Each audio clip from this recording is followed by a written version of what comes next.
हाँ बच्चे, मुझे खुशी हुई कि मैं पहली थी देखने वाली। बहुत अच्छी है, फैंटास्टिक फिल्म है। एक ही शब्द में बोलूँगी, पिक्चर बहुत ही बेहतरीन बनाई है। आयन मुखर्जी का डायरेक्शन लग रहा है, मेहनत दिख रही है। हाँ,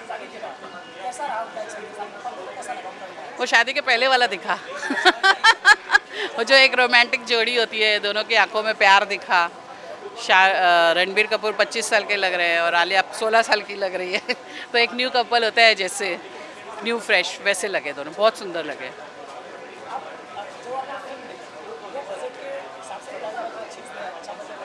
हम्म। हाँ हाँ, पैसा तो बहुत लगाया है पिक्चर में। जो वीएफएक्स इफेक्ट है आप देखोगे तो आप खुद बोलोगे हॉलीवुड स्टाइल की फिल्म है। हाँ, केजीएफ की सबकी टक्कर की फिल्म है। हाँ, इसके पार्ट्स भी बन रहे हैं 1, 2, 3। तो हैरी पॉटर जैसे सब पिक्चरें आई है इंग्लिश की, वो हॉलीवुड टक्कर की फिल्म है, मैं ऐसे बोल सकती हूँ इसको। तो पैसा तो यूज़ हुआ है पूरा। मुझे सबसे अच्छा केसरिया लगा सॉन्ग। हाँ। बाकी भी सॉन्ग्स बहुत अच्छे हैं, सब अच्छे हैं, म्यूज़िक अच्छा है। डायरेक्शन ही मैं बोल रही हूँ कि उनकी मेहनत दिखाई दे रही है। सबसे अच्छा वीएफएक्स इफेक्ट जो है पिक्चर में, वो बहुत ही बेहतरीन है। उसकी वजह से पिक्चर मैं बोलूँगी आधे से ज़्यादा अच्छी बन गई। बाकी आर्टिस्टों ने कमी पूरी की जिन्होंने अच्छा काम किया है। स्टोरी अच्छी है, कहानी, लोग बोल रहे थे आजकल कहानी नहीं है पिक्चर में, कहानी नहीं है, तो इसमें आप कहानी आके देखो, बहुत लंबी कहानी है जो आपको समझनी पड़ेगी।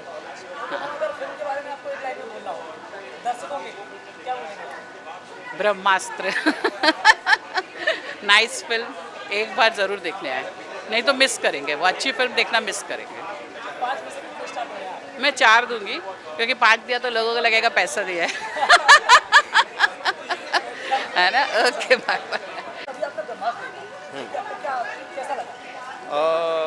ब्रह्मास्त्र जो है, सबसे पहली बात है कि technically it is on par, और मतलब हॉलीवुड की जो टेक्निकल एक्सेलेंस से टक्कर ले सकती है और इट इज़ ऑन पार। तो मैं समझता हूँ कि डायरेक्टर अयान मुखर्जी इस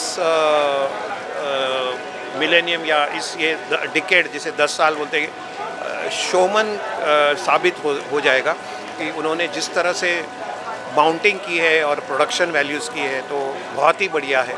और ख़ास तौर पे ये फिल्म 3D मतलब 3 डायमेंशनल मतलब उसमें देखोगे तो बहुत ही अलग एक मज़ा आता है। परफॉर्मेंस वाइज बच्चन साहब तो है ही, मतलब सुपरस्टार हैं और सुपर एक्टर है, तो उनका मतलब कोई जवाब नहीं है। इस फिल्म की हाईलाइट सबसे बड़ी वही है जो मुझे भी इंटरेस्ट था देखने में, कि आलिया भट्ट और रणबीर कपूर की जो स्क्रीन पे केमिस्ट्री कैसे छा जाती है। और मुझे बहुत ही अच्छी लगी कि दोनों स्पॉन्टेनियस नेचुरल एक्टर थे और उन्होंने बहुत बखूबी से अपना परफॉर्मेंस दिया है। गाने में हो या इंटरेक्शन जो है, बहुत ही अच्छा परफॉर्मेंस दिया है। और इसमें सरप्राइज एलिमेंट तो नेगेटिव रोल में मौनी रॉय है, जो हालांकि टीवी स्टार के हिसाब से उनकी बहुत ज़्यादा उनकी शोहरत है, लेकिन इस फिल्म में इतनी बड़ी जिम्मेदारी है उनके कि पूरा नेगेटिव रोल उनके ऊपर ही मतलब फिल्म कैरेक्टर दिया गया है उनको, जुनून का। तो ओवरऑल मैं कहूँगा कि ये फिल्म डेफिनेटली देखने लायक है, क्योंकि एक 3D का जो एक मज़ा है, जो स्पेशल इफ़ेक्ट्स है और बैकग्राउंड म्यूज़िक की बात है, तो बहुत ही मज़ा आता है। और जो उन्होंने स्पेशल जो शूटिंग के सेट्स पे या लैंडस्केप पे और लोकेशन या वीएफएक्स जो किए हैं, वो भी एक बड़े पर्दे पर बहुत ही मज़ा आता है। तो मैं कहूँगा कि बजाय आप छोटे सेल फ़ोन में या लैपटॉप में देखने के बजाय ऑडियंस को थिएटर में आके देखना चाहिए और कोशिश करनी चाहिए कि 3 डायमेंशनल वाली स्क्रीन पे जाकर देखें, तब उनको एक मतलब अलग ही एक्सपीरियंस अनुभव होगा। हाँ, 5 में से मैं 3.5 3.5 स्टार दूंगा, just for the performance of Alia Bhatt, Ranbir Kapoor and Bachchan साहब एंड मौनी रॉय, एंड जो वीएफएक्स है, जो विजुअल इफ़ेक्ट्स एंड एस्ट्रावर्स के जो इफ़ेक्ट्स है, एंड बैकग्राउंड म्यूज़िक के लिए, सब इस वजह से मैं 3.5 स्टार्स दूंगा। हाँ, नागार्जुन जो है वो एक सरप्राइज़ पैकेज है। हालांकि ज़्यादातर लोग मतलब उनके परफॉर्मेंस से इतने वाकिफ़ नहीं है, क्योंकि वो कभी कभार ही मतलब हिंदी में आते हैं और ज़्यादातर उनके डब्ड फिल्म्स देखे जाते हैं। तो उनको एक अच्छा खासा रोल दिया है, मतलब जिसको कहते हैं एक्सटेंडेड कैमियो, उस टाइप का रोल है। लेकिन वो अपनी तरफ से जितना उनको करना चाहिए वो कर जाते हैं, लेकिन अपना छाप ज़रूर छोड़ के जाते हैं। हाँ, शाहरुख खान का एक बहुत ज़बरदस्त अपीयरेंस है। हालांकि वो डिक्लेयर हुआ है, मतलब उसमें कोई छुपी हुई बात नहीं है, मतलब कि शाहरुख खान है, तो लोगों को उसको देख कर के बड़ी खुशी होगी, बिकॉज आफ्टर ज़ीरो ये मतलब इस फिल्म में उनकी बहुत ही अलग टाइप की किरदार है। और वीएफएक्स में और 3 डायमेंशनल में शाहरुख खान को देखने के बाद उनके जो खास फैंस हैं, तो शाहरुख खान को देख के मुझे लगता है कि बहुत ही फ़िदा हो जाएंगे उनको, क्योंकि बहुत ही यंग और हैंडसम लगता है और उन्होंने भी अपना परफॉर्मेंस बढ़िया किया है। तो मैं ऑल द बेस्ट विश करूँगा ब्रह्मास्त्र के कास्ट क्रू और अयान मुखर्जी को। Thank you. सबसे पहले तो शुक्रिया, आपने मुझे आपके चैनल्स के लिए ये बाइट लेने के लिए मुझे काबिल समझा। मैं ये कहूँगा कि जब फिल्म पहली बार अनाउंस हुई थी विद द टाइटल ऑफ ब्रह्मास्त्र, पहले तो इसका नाम ड्रैगन था, अगर जैसे लोगों को याद हो, और जब जैसे ही ब्रह्मास्त्र नाम आया था तो हमारे मन में ख्याल आता है, जब ब्रह्मास्त्र की बात करते हैं तो हमारी हिंदू मिथोलॉजी की बात करते हैं। तो उस दौरान हमें कहीं ना कहीं लगता था कि शायद ये अपनी जो हिंदू मिथोलॉजी है उससे प्रेरित इंस्पिरेशन लेके कुछ ये अपनी कहानी बनाएंगे। लेकिन फिल्म के प्रमोशंस के दौरान डायरेक्टर साहब और रणबीर कपूर कहते थे कि ये फिल्म हमारी फिल्म, ये एक फैंटेसी फिल्म है। कहीं पे भी उन्होंने मिथोलॉजी का नाम नहीं लिया। और मैं बस ये कहूँगा कि आज जब हमने फिल्म देखी और पूरी फिल्म देखने के बाद ये कहना पड़ेगा कि ये एक मिथोलॉजी फिल्म नहीं है, ये एक कंटेम्प्रेरी फिल्म है और डायरेक्टर अयान मुखर्जी ने अपनी एक फैंटेसी दुनिया क्रिएट की है और इस चीज़ के लिए तो उन्हें दाद देनी पड़ेगी। दुर्भाग्य से हमें पहला हाफ बहुत कमज़ोर लग रहा था, हमें डर लग रहा था कि ये फिल्म कहाँ जा रही है, एंड दैट्स लार्जली बिकॉज कुछ जो स्क्रीन पे था पहले हाफ का वो थोड़ा हमें अजीब लगा। और मैं कहूँगा कि आलिया भट्ट का जो कैरेक्टर है उनकी एक्टिंग भी थोड़ी ऊपर नीचे लगी। I think the same can also be said about Ranbir Kapoor. लेकिन फिर भी फिल्म के सेकंड हाफ में रणबीर कपूर अपनी पूरी जान डालते हैं और पहला हाफ थोड़ा कमज़ोर है, लेकिन इसका सेकंड हाफ काफ़ी स्ट्रॉन्ग है और खासकर जो इसका क्लाइमैक्स है, जो मेरे हिसाब से करीब almost half an hour to या 35 मिनट चलता है।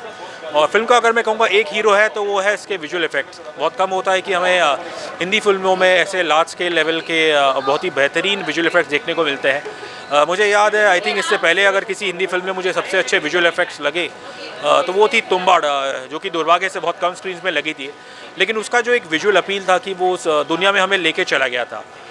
तो यहाँ कहूँगा जो फिल्म का जो क्लाइमैक्स है तो वो बिल्कुल आपको उस ब्रह्मास्त्र की दुनिया में वो आपको अट्रैक्ट करता है। अगर ओवरऑल मैं बात करूं तो फिल्म चलनी चाहिए purely because of its visual effects. कुछ पहलू हैं जो शायद आपने हॉलीवुड की फिल्मों में पहले देखे होंगे, उनके बारे में मैं ज़्यादा कहूँगा नहीं। और फिल्म में कुछ चीज़ें सस्पेंस है, जो सस्पेंस रहे तो बेहतर है। बस इतना कहूँगा कि पहला हाफ जो है ये काफ़ी विजुअली स्ट्रॉन्ग है और कुछ बेहतरीन परफॉर्मेंसेस है, जैसे बच्चन साहब है और even Mouni Roy, I think जो पहले लग रहा था कि शायद वो इस फिल्म की कमज़ोर कड़ी हो सकती है, लेकिन मेरे हिसाब से उन्होंने ठीक ठाक काम किया। और बल्कि जो उनकी हिंदी है उन्होंने कुछ कठिन शब्द अच्छी तरह बोले हैं। तो ओवरऑल इस फिल्म को देता हूँ मैं 5 में से 3 स्टार। और मैं लोगों से गुजारिश करूँगा ये फिल्म आप देखिए और इसे 3D में ही देखिएगा, बिकॉज इसका आनंद आप सबसे ज़्यादा 3D में ही उठा सकते हैं। My pleasure. सर, अभी आपने ब्रह्मास्त्र मूवी देखी जो कि विजुअल इफेक्ट्स का इसमें बहुत अच्छा इस्तेमाल किया। हाँ, आप क्या कहेंगे उसके बारे में? देखिए उसका आपने विजुअल इफ़ेक्ट्स की बात की है, सच में बहुत अच्छा काम किया है, बहुत बड़े साहस का काम है इस तरीके से फिल्म को विजुअल इफ़ेक्ट के साथ बनाना।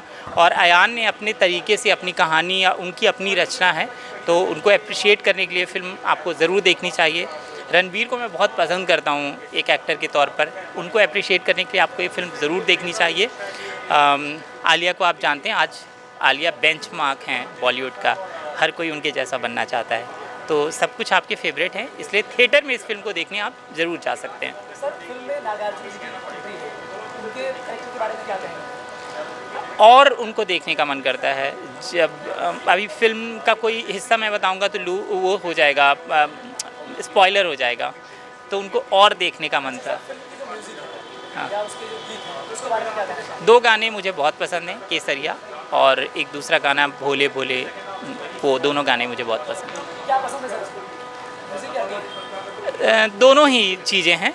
आमतौर पर मैं फ़िल्मी गाने नहीं सुन पाता हूँ, मेरे रुक नहीं पाता है, वो आता है जाता है। लेकिन केसरिया इतना सुना सुनाया किया कि वो दिमाग में, हाँ हाँ। और फिर वो भोले भोले वाला जो है, अच्छा सर, शाहरुख खान की जो एंट्री है वो कैसी है, क्या लगा आपको? मुझे लगता है कि इसके बारे में आपको बात नहीं करना चाहिए, क्योंकि जो उनके फैंस हैं वो खुद उसको एक्सपीरियंस करें। मुझे नहीं पता था, मैंने पढ़ा नहीं था, तो मेरे लिए वो सरप्राइज़ था। अच्छा सर, बच्चन सर की जो उसमें कैरेक्टर थे उसके बारे में क्या कहना चाहेंगे? वो भी बहुत अच्छा है। सबने एक अच्छा काम किया, सब अच्छे एक्टर हैं, इसीलिए उसमें हैं। क्रीम लोगों को कास्ट किया गया है जो अच्छी एक्टिंग करते हैं, जिनका स्टारडम अच्छा है। कई सालों से फिल्म बन रही है, तो करण ने, अयान ने और पूरी टीम ने जिन भी आर्टिस्ट को इसमें शामिल किया है वो बहुत क्रीम लोग हैं। आप रणबीर को देख लें, आलिया को देख लें, बच्चन साहब को देख लें, नागार्जुन पूरा साउथ के स्टार हैं उनको देख लें। मौनी टीवी से गई हैं, तो डाइनिंग हॉल का हर व्यक्ति उनको अच्छे से जानता है, तो उनको उस तरह का किरदार भी दिया गया है। तो हर आर्टिस्ट बहुत ही क्रीम आर्टिस्ट है जिनको लिया है। अच्छा, आखिरी सवाल सर, ये जो अभी साउथ की फिल्म या बॉलीवुड की फिल्म, इसमें जो कंट्रोवर्सी चल रही है, उसमें अभी जो फिल्म आई इसमें साउथ के एक्टर्स भी हैं, लीड एक्टर और अच्छे काफ़ी नामी एक्टर हैं, और उसके साथ में बॉलीवुड के भी एक्टर्स हैं। इसको देख करके आप क्या कहना चाहेंगे, मतलब आगे चल के ये कैसा रहेगा भविष्य वाले? देखिए, मैं कई लोगों से बात कर रहा था पिछले हफ्ते या जब से ये सब चल रहा है। कंटेंट अगर अच्छा है तो किसी का माइकल आल कोई नहीं है जो किसी फिल्म को डुबा दे या बाइकआउट कर दे। एक अच्छी फिल्म, एक अच्छी कहानी हर किसी को देखना है, हर कोई उसका भूखा है, प्यासा है। तो कोई साउथ ये बाइकआउट आइकआउट नहीं, एक अच्छी कहानी। ब्रह्मास्त्र का नाम सुन के क्या लगता है कि आप कोई मैथोलॉजी फिल्म है? हाँ, मतलब वो उन्होंने बता दिया है ट्रेलर में कि वो क्या चीज़ है। हमारे कल्चर से, कुछ हमारी हिस्ट्री से, उससे थोड़ा बहुत लिया है। और मैथोलॉजी बिल्कुल नहीं है, जो भी है हमारी हिस्ट्री में है और हिस्ट्री ही है। सर 5 में से कितने स्टार देना चाहेंगे? मैं 3 स्टार देता हूँ। Thank you sir. Thank you. बहुत ज़्यादा लाइट है यार, थोड़ा कम करो ना। हाँ, हेलो सर, हाय। आपने अभी ब्रह्मास्त्र मूवी देखी सर, जैसा कि इसका नाम है ब्रह्मास्त्र, आपको क्या लगता है कि ये मैथोलॉजी की फिल्म है? No, it's not a mythological film. It is an imaginative film. Mythology से, इंडियन माइथोलॉजी से बिट्स एंड पीसेस लिया गया है। वानरास्त्र, मतलब एक्सक्यूज मी, जो नाम है, you know, certain names, certain symbols, perhaps. Brahmastra, हम लोग सब बचपन से ब्रह्म, विष्णु, महेश, इन तीनों का नाम सुनते आए हैं। वानर, मतलब वानरों का सेना, ये वो, all of this we kept on hearing from our childhood days. So more than anything else, I'd say this sort of film, which is touted to be a fantasy film, this is a relatable fantasy film, and this was otherworldly. It was a wonderful experience. After a long time, I actually watched a film which I liked from all my heart. अब ये जो अभी रणबीर की और आलिया की film है, ये उनकी शादी के बाद की पहली फिल्म, उसके बारे में आप क्या कहना चाहेंगे? शूटिंग तो शादी के बहुत पहले से चल रही है, 11 साल लगे फिल्म को शूट होने में, and ion Mukherjee has done a swell job. I would actually want to take the platform to kind of congratulate him because he's really imaginative right from the very first film, Wake Up Sid, and again Brahmastra ko leke he proved that he has the Mukherjee blood in him. We have seen wonderful stalwart filmmakers like, you know, Dev Mukherjee, Joy Mukherjee was a wonderful actor back in the day, and wahi lineage hai. Lovely filmmaker he is, and I simply loved his film. Sir, film में अमिताभ बच्चन जी हैं, उनका क्या इसमें क्या impact है? किरदार, अमिताभ बच्चन जी का किरदार, I'd say that, you know, he plays a guru in the film. If I say a lot, then it would perhaps be giving out a lot about the film and the plot. I don't really want to do that, but उनका एक ही scene मुझे बहुत ज़्यादा ये लगा, when he actually, you know, holds the sword and he starts wielding it, starts fighting with the sword, जितने लोग काटते हैं मारते हैं, वो एक चीज़ अच्छा लगा।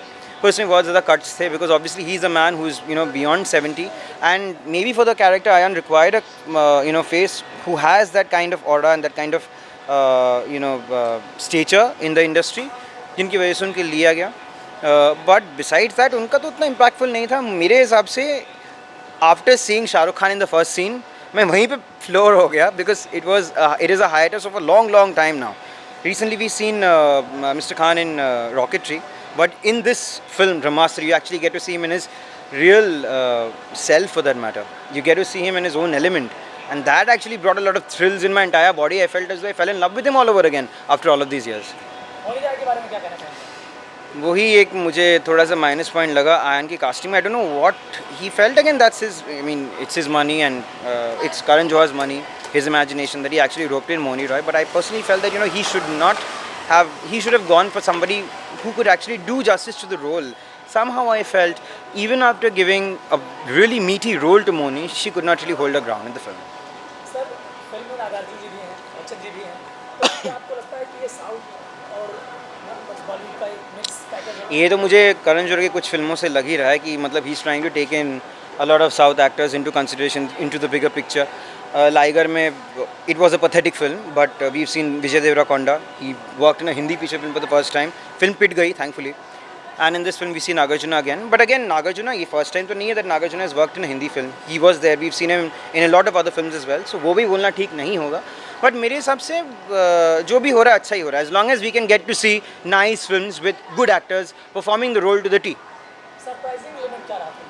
पूरा का पूरा फिल्म ही सरप्राइजिंग था यार. मुझे एक भी ऐसा मोमेंट नहीं लगा जब मुझे समझ नहीं आ रहा कि क्या हो रहा है. Every part was understandable. Every part, even though it was a fantasy film quote unquote, every part was understandable. Every part I felt as though, you know, it was beckoning to me as a viewer, not a critic or a reviewer for that matter. The film was beckoning to me as a viewer. I loved every part of it because it was relatable. Fantasy होते हुए भी it was relatable. Sir आपको music और गीत के बारे में क्या कहना है? जो गाने थे all of them were situational. बहुत सारे गाने थे फिल्म में which actually was a hark back to the late 70s and 80s. बहुत सारे गाने हुआ करते थे, बट कोई भी अचानक से गाना नहीं आ जाता था कि अचानक से गाना हो रहा है. जैसे लाइगर में था, अचानक से घटिया गाने हो रहे थे, वो भी बकवास गाने.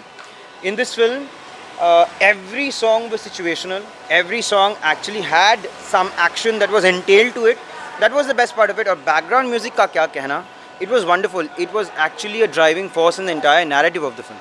सर फिल्म को कितने स्टार देना चाहिए? 5 out of 5 without doubt. मेरा बस चलता तो 10 out of 5 दे देता यार. Thank you so much.